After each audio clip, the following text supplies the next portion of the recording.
نحمده ونصلي على رسوله الكريم اما بعد فاعوذ باللہ من الشیطان الرجیم بسم اللہ الرحمن الرحیم۔ سفر اسلامی کیلنڈر کا دوسرا مہینہ ہے جس کے بارے میں لوگوں میں بہت سی غلط فہمیاں پائی جاتی ہیں۔ ایک طرف اس کے ساتھ بہت سی توہمات اور بدشگونیاں وابستہ کر لی گئی ہیں اور دوسری طرف ان کا خود ساختہ حل بھی تلاش کر لیا گیا ہے۔ سفر کا مہینہ اسلام سے پہلے منحوس سمجھا جاتا تھا، لیکن مسلمان اسے سفر الخیر یا سفر المطہر مطلب کامیابی کا مہینہ بھی کہتے ہیں۔ سفر کے معنی اور وجہ۔ عربوں کے ہاں 4 مہینے حرمت کے تھے: ذی القعدہ، ذی الحج، محرم اور رجب۔ ان مہینوں میں وہ ہر قسم کی جنگ اور باقی گناہوں سے باز رہتے تھے اور اس انتظار میں ہوتے تھے کہ جیسے ہی یہ حرمت والے مہینے ختم ہوں تو وہ لوٹ مار شروع کر دیں۔ لہٰذا سفر شروع ہوتے ہی وہ لوٹ مار، رہزنی اور جنگ و جدل کے ارادے سے گھر سے نکلتے تو ان کے گھر خالی ہو جاتے۔ عربوں نے جب دیکھا اس مہینے میں لوگ قتل ہو جاتے ہیں اور گھر بار بھی خالی ہو جاتے ہیں تو انہوں نے اس مہینے کو اپنے لیے منحوس قرار دیا اور گھروں کی بربادی اور ویرانی کی اصل وجہ کی طرف توجہ نہ دلائی اور نہ ہی اپنے غلط کاموں کا احساس کیا۔ لڑائی جھگڑا اور جنگ و جدل سے کنارہ کشی اختیار نہ کی بلکہ اس مہینے کو منحوس ٹھہرا دیا۔ نحوست کے بارے میں قرآن مجید میں ارشاد ہے: وَكُلَّ إِنسَانٍ أَلْزَمْنَاهُ طَائِرَهُ فِي عُنُقِهِ وَنُخْرِجُ لَهُ يَوْمَ الْقِيَامَةِ كِتَابًا يَلْقَاهُ مَنشُورًا اقرأ کتابک کفیٰ بنفسک اليوم علیک حسیبا۔ سورہ بنی اسرائیل کی آیت ہے۔ اور ہم نے ہر انسان کے شگون کو باسورہ کتاب اس کے گلے میں لٹکا دیا اور قیامت کے روز وہ کتاب اسے نکال دکھائیں گے جسے وہ کھلا ہوا دیکھے گا۔ کہا جائے گا کہ اپنی کتاب تو خود پڑھ لے، تو آج اپنا حساب لگانے کے لیے خود ہی کافی ہے۔ ان آیات سے پتہ چلتا ہے کہ انسان کی نحوست کا تعلق اس کے اپنے عمل سے ہے، جبکہ وہ سمجھتا ہے کہ نحوست کہیں باہر سے آتی ہے۔ وہ کبھی کسی انسان، کبھی کسی جانور، کبھی کسی عدد، کبھی کسی دن اور کبھی کسی مہینے کو منحوس قرار دینے لگتا ہے۔ عرب لوگ پرندہ اڑا کر پال لیتے تھے۔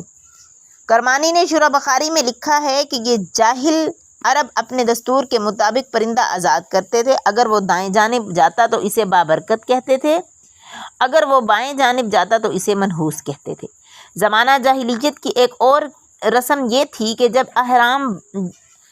احرام باندھ کر حج کے لیے نکلتے، پھر گھر میں کوئی ضرورت پیش آتی تو دروازے سے نہ جاتے بلکہ چھت پر چڑھ کر گھر کے اندر گھر کی پشت کی جانب جاتے اور اس کو نیکی سمجھتے تھے۔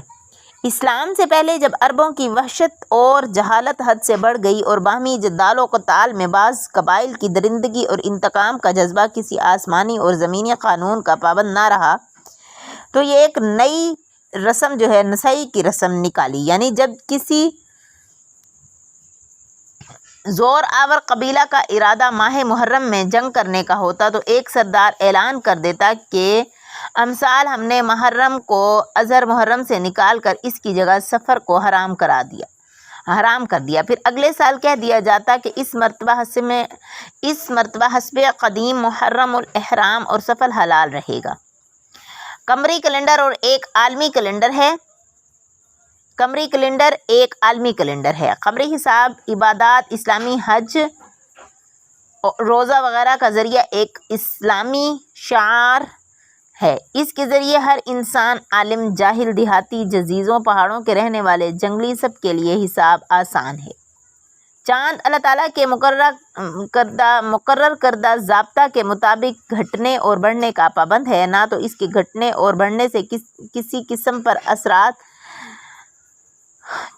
قسم پر اثر پڑتا ہے اور نہ ہی کسی خاص مہینے کا چاند نظر آنے سے نحوست واقع ہوتی ہے۔ انسان کی خوش قسمتی اور بد قسمتی کا انحصار سورج، چاند، ستاروں کی گردش پر نہیں بلکہ انسان کے اپنے عمل پر ہے، کیونکہ ان کی تخلیق کا مقصد تو یہ ہے کہ سالوں کا حساب کیا جائے اور عبادات کے اوقات معلوم کرنے میں آسانی ہو۔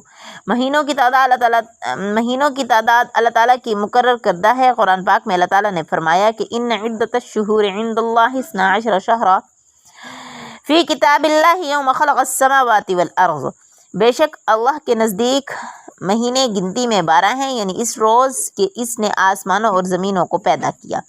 کوئی چیز انسان کو نفع یا نقصان نہیں پہنچا سکتی سوائے اللہ تعالیٰ کے حکم سے۔ ارشاد باری تعالیٰ ہے ما اصابک من مصیبت ما اصابک من سیئۃ فمن نفسک، کوئی بھلائی جو تمہیں پہنچے اللہ کی طرف سے ہے اور کوئی برائی جو تمہیں پہنچے وہ تمہاری نفس کی طرف سے ہے۔ اصل میں جملہ بھلائی اور برائی کا موجد اللہ تعالیٰ ہے، مگر بندہ کو چاہیے کہ نیکی کو اللہ تعالیٰ کا فضل اور احسان سمجھے اور برائی کو اپنے اعمال کی شامت جانے۔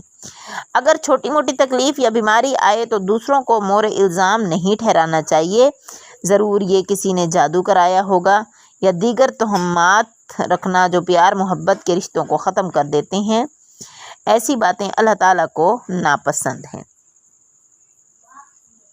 اللہ تعالیٰ ہم سب کو عمل کرنے کی توفیق عطا فرمائے۔ وآخر دعوانا ان الحمد للہ رب العالمین۔